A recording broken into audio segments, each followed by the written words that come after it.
والزميل كريم حسن شحاتة. أقوى تغطية لمباريات كرة القدم المحلية والعالمية، كواليس حصرية ولقاءات من داخل الملاعب ننفرد بها. استاد كورة FM. تقدر تقول لي النيل بيربط دول ايه ببعض؟ طبعا السودان، ايوه السعوديه، نعم، الامارات، لا ما بيروحش، لا تركيا اصلا، العراق. يا ابني انت رحت فين؟ شرم الشيخ والغردقه. النيل ايه اللي بيروح شرم والغردقه؟ بيروح يا حبيبي وبزنس كلاس كمان. انت مش بتتكلم على نهر النيل؟ لا انا بتكلم عن النيل للطيران. النيل للطيران، سافر بأنسب سعر للتذاكر، احجز تذكرتك واكتشف عروضنا على mileair.com. النيل للطيران، الناقل الرسمي للمنتخب الوطني.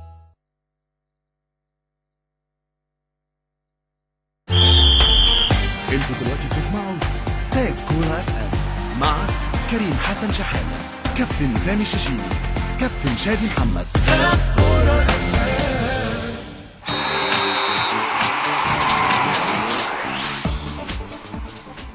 تعادل ايجابي للاسماعيلي والداخليه. خلاص الداخليه كان ناقص له دقيقتين ويكسب الثلاث نقاط، ولكن في النهايه ضربه جزاء تم احتسابها من الكابتن جهاد جريشه، وضربه جزاء صحيح. محمد ابو المجد انفرد وقطع الكرة من احمد جمال، وانفرد بالغرباوي حارس مرمى الداخليه عرقله، وضربه جزاء قدر يحرز منها محمد ابو المجد برضو الهدف الثاني، وانتهت المباراه 2-2 بعد ما كان الاسماعيلي كسبان 1-0 في الشوط الاول عن طريق باهر المحمدي. الداخليه احرز هدفين، هدف عن طريق بنجامين، هدف حلو قوي، وبعدين يعني سبحان الله بوبا اللي كان هيتغير خلاص، كان في كوره كده الحكم وقف او كان خلاص بوبا هيخرج من الملعب، بس كابتن جهاد جريشه قال لك بس ايه يعني اعملوا التغيير بعد اللعبه دي، فاللعبه اتلعبت راح بوبا جايب جول، بقت 2-1 للداخليه، وخلاص الداخليه كان هيكسب الماتش.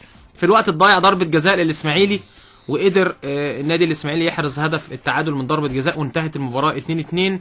الداخليه رفع رصيده ل 10 نقاط، والاسماعيلي رفع رصيده الى 17 نقطه. يعني برضو ممكن نكون الاسماعيلي خلاص يعني كده مش هيروح فوق، هو يبقى في وسط الجدول.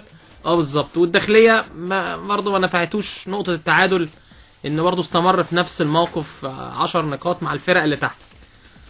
وكده اقدر اقول واعلن ان شادي محمد بطل التوقعات في الاسبوع ال 14. ان شادي توقع ان المباراه تنتهي بالتعادل، وكده شادي محمد 4-2 في التوقعات على سامي الششيني. وخلاص ناقص ماتش واحد. بجد مش عارف يعني يعمل ضربه جزاء في الدقيقه 93. لا. احمد اسمه ايه الشيخ ضيع في الدقيقه حاجه و90. هنعمل ايه بقى يا كابتن سامي؟ ربنا عايز كده. وكان امبارح برضه كان امبارح 2-1 المقصه ده كره صلاح امين تروح. الوقت الضايع برضه عارفه يا كابتن، الوقت الضايع برضه من جد وجد يا سلام ومن زرع حصل. انا قاعد طول الليل بركز وبتاع ده. لا احمد عبد العال بيكلمني من يومين قال لي كابتن كريم على موعدنا الساعه كذا بكره. قلت له احمد اتصل بيا بعد شويه خلينا نتابع الماتشات دلوقتي والنتائج. انا سمعت ان هو كلمك امبارح كلمني بعد ماتش المقصه والانتاج الحربي اول ما لا مش على الهوا. لا وانت داخل على الهوا قال لي كسبت شيشيني الحمد لله. ركز قوي. امال ايه قوي صح. طب بس هو كده اسبوعين ورا بعض، الاسبوع 13 الاسبوع 14 شادي يكسب. كله بيلعب ضد. طيب خلي اغنيه تروح الفانيلا الحمراء اوعوا تنسوها. ايه علاقه الفانيلا الحمراء بالموضوع؟ ايه علاقه الفانيلا الحمراء بالموضوع؟ هات لي اغنيه زيها يعني. طيب خلينا نتكلم على الشوط الثاني. الاسماعيلي كان كسبان 1-0 والماتش قلب في الشوط الثاني 2-1 للداخليه. طيب هتكلم فنيا وعايز اقول لكم حاجه وتقولوا لي رايكم فيها ايه. اول حاجه الشوط الثاني انا ما بين الشوطين قلت لك يا كريم الداخليه هيتعادل وممكن يجيب الهدف الثاني كمان.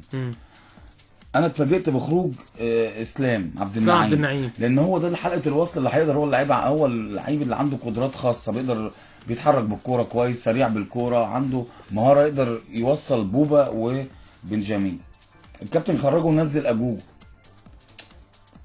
هو بقى عارف انت بقى كابتن مخاطره منه كابتن اشرف قاسم. كابتن اشرف قاسم اللي هو بقوا ثلاثه يلعب بثلاثه مهاجمين، يلعب الدور بتاع اسلام عبد النعيم لانه مش مركزه. بس احيانا ممكن يبقى في حد متعايش من اللعيبه، يبقى في رؤيه نحييه عليها، رغم اللي احنا كان ممكن لا قدر الله حصل حاجه هنوجه نقد للكابتن اشرف من وجهه نظرنا.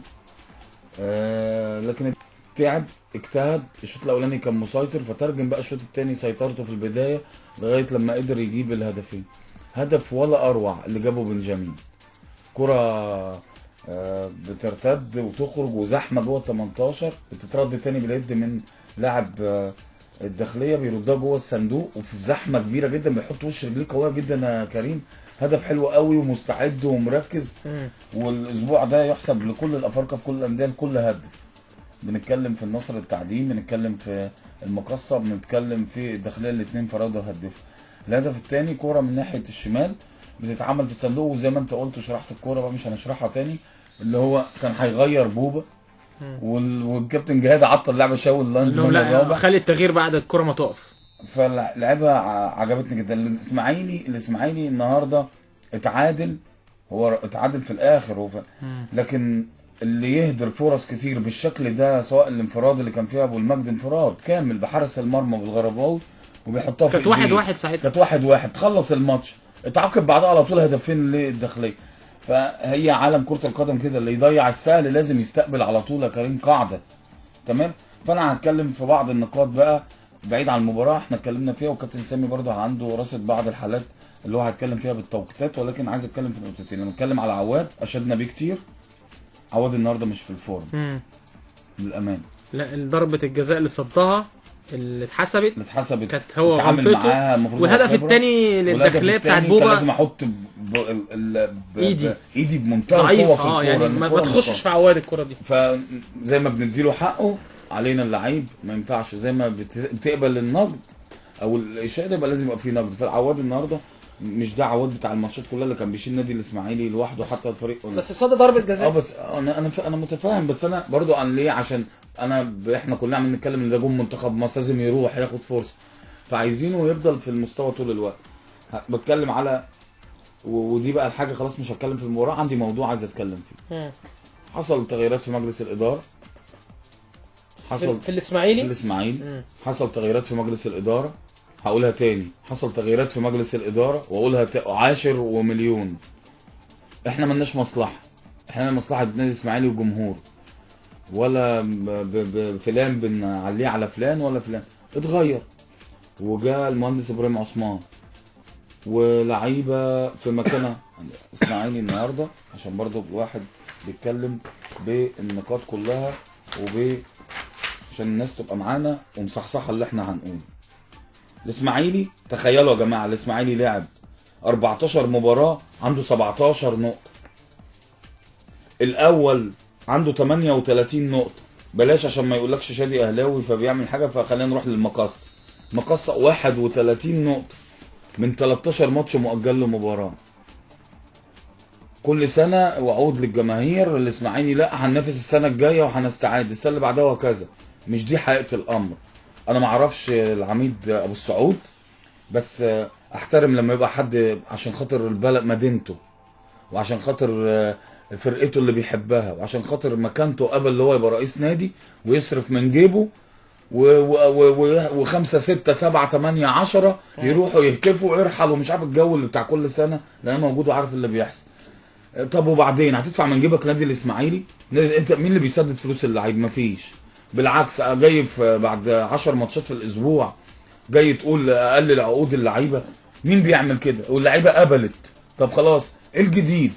انا بقى حد يفهمني ايه الجديد بعد ما جبتوا كل واحد جاب اللي على مزاجه؟